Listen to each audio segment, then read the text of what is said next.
Hello, good morning students. Good morning. How are you? Today we will read very important topic. I hope very delighted and very happiness day. But just time very important class. Next position suggest elaborate for MPTET exam, that competitive exam very important. The content elaborate. So just time according to rules, sir classes. So please attend the class. Just time look at board and very important class. So look at board. अब देखें यहाँ पर हमने आपको बताया है of का प्रयोग कहेगा ऑफ का प्रयोग होता है का के की के लिए जब उच्चारण सेंटेंस में का के की का है। जैसे आपको अब हम आपको हिंदी से इंग्लिश की हो जाएंगे तो बताएंगे हिंदी पहले। भारत का प्रधानमंत्री कौन है? भारत का प्रधानमंत्री कौन है?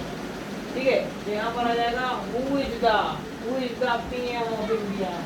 Who is the PM of India? Bharat का प्रधानमंत्री कौन है? तो who is the PM of नहीं आएगा, इंडिया आ गया और आपको ऑप्शन आ गया तो आप यहाँ ऑफ करेंगे, या इज करेंगे ना आर करेंगे। ठीक है, नेक्स्ट आ गया स्कूल का प्राचार्य कौन है? तो यहाँ पर आ जाएगा who is the principle of school. फिर आ जाएगा यहाँ पर दुकान का मालिक कौन? तो यहाँ पर आ जाएगा who is the owner of shop, है ना, ऑफ शॉप या कंपनी। ठीक है ना, तो इस टाइप से आपके आ जाएंगे। नेक्स्ट है अपोजिट हो गया, इन फ्रंट ऑफ हो गया, लोकेट हो गया, या फिर अपोजिट हो गया। अपोजिट का अर्थ भी होता है सामने, बिलोंग होता है। जैसे हमने आपको बताया वह मेरे सामने बैठा था, तो ही वाज, देखो वाज है तो पास्ट की बात हो रही, sitting, he was sitting opposite me, वह मेरे सामने बैठा था। तो इसमें आ जाएगा he was sitting opposite me, वह मेरे सामने बैठा था। इसकी हिंदी ये लिखी है ना। अब इसकी नेक्स्ट आया मेरा घर डाकघर के सामने है, तो यहाँ पर आ जाएगा मेरा घर डाकघर के सामने। तो माई हाउस या my home is, my house is opposite the post office. यहाँ पर अपन कर सकते हैं my house is opposite the temple, my house is opposite the school. तो इस टाइप से आप बना सकते हैं। ऐसे आपको आएंगे तो आप इसको बार बार बनाएं, बन जाएगा। आपने आउट ऑफ का प्रयोग कभी नहीं पढ़ा होगा। आउट ऑफ का प्रयोग होता है से बाहर। क्या होगा? से बाहर। मैं भारत के बाहर कभी नहीं गया, I never went out of India. यहाँ पर नेवर का अर्थ होगा कभी नहीं गया, और वेंट का अर्थ पास्ट होगा गया। आउट ऑफ, मैं भारत के बाहर कभी नहीं गया, तो I never went out of India. ठीक है, इसके बाद आ जाएगा मैं मध्य प्रदेश के बाहर कभी नहीं गया, तो I never went out of India. यहाँ पर प्रयोग आपको इंडिकेट कर रहा है सेंटेंस में। फिर आ जाता है थ्रू आउट का प्रयोग होता है हर जगह। तो हर जगह के लिए या समय, पूरा समय के लिए यहाँ पर आपका थ्रू आउट का प्रयोग होगा। जैसे यहाँ पर लिखा है उसके भाषण के दौरान श्रोता पूरे समय जमाइयाँ ले रहे थे। तो देखना यहाँ पर समझना बात, द ऑडियंस। इसके बाद है यार्न भी जमाइयाँ होता है, the audience yarn through out. फिर यहाँ पर नेक्स्ट आ गया हिज, है ना, हिज स्पीच, ये हो गया आपका। इसके बाद आ जाएगा आपका टिल में होता है तक। जैसे बारिश रुकने तक हम इंतजार करते रहे या करते हैं, तो यहाँ पर आ जाएगा let's wait till it stop raining. ठीक है, यहाँ पर फिर से आप देखेंगे let's wait till it stop raining. बारिश रुकने तक हम इंतजार करते रहे, लेट्स वेट इट, है ना, stop raining, let's wait it stop raining. बारिश रुकने तक हम इंतजार करते रहे, लेट्स इट रेनिंग, है ना। तो यहाँ पर फिर से देखिए let's wait till stop raining. मतलब बारिश रुकने तक हम इंतजार करते रहे, बहुत इंपॉर्टेंट है। इसके बाद आएगा टू।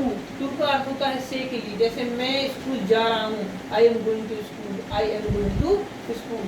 तो आपको इस टाइप की वीडियो हम आपको लेके आए हैं। अब यहाँ पर आप लोग फिर से यहाँ देखिएगा और प्रयोग का के लिए, जैसे यहाँ पर लिखा who is the PM of India, who is the PM of India, who is the PM of India, who is the principle of school, who is the principle of school, ठीक है, who is the owner of company, who is the owner of company, इस type से। Next है opposite. Opposite का अर्थ होता है जैसे ही was sitting opposite me, he was sitting opposite me, वह मेरे सामने बैठा था, वह मेरे सामने बैठा था। ही वाज सिटिंग अपोजिट मी, वह मेरे सामने बैठा था। ही वाज सिटिंग अपोजिट मी, वह मेरे सामने बैठा था। अपोजिट का अर्थ होगा कि वह मेरे सामने बैठा था, तो इंग्लिश का हो गया। अब नेक्स्ट हो गया इसका, मेरा घर डाकघर के सामने है, या मेरा घर डाकघर के सामने, तो my house is opposite, my house is opposite the post office, my house is opposite post office, my house is the opposite post office, ठीक है। नेक्स्ट आ गया इसमें आउट ऑफ। आउट ऑफ का अर्थ हो गया जैसे मैं भारत के बाहर कभी नहीं गया, तो मैं भारत के बाहर कभी, I never went out of India, I never went out of India, I never went out of MP, I never went out of UP, I never went out of Patharia, I never went out of Damoh, I never went out of Sagar। इस type से आपके बन जाएंगे।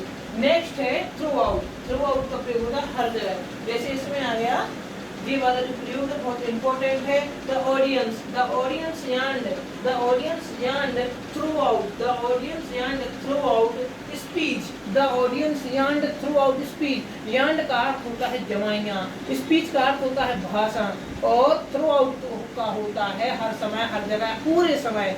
वह श्रोता उसके भाषण के दौरान श्रोता पूरे समय जमाइयाँ ले रहे थे। यहाँ पर आ गया है the audience yawned throughout, है ना, the audience yawned throughout all time, है ना, ऑल टाइम हिज स्पीच, उसके टाइम समय, है ना। इसका अर्थ होता है, इसका अर्थ होता है तक, जैसे 12 से रुकने तक हम उसका इंतजार करते हैं, तो let's wait till it stop raining, let's wait till it stop raining, तो बारिश रुकने तक हम इसका इंतजार करते रहे। फिर टू का होगा I am going to school, इस टाइप से। तो हमने आपको बहुत अच्छे तरीके से समझाया, और भी समझाएंगे जी, आपको कॉम्पिटिशन एग्जाम में भी आते हैं। So I am rose method very important class, and I would suggest elaborate in front of opposite. So please, thanks for watching this video.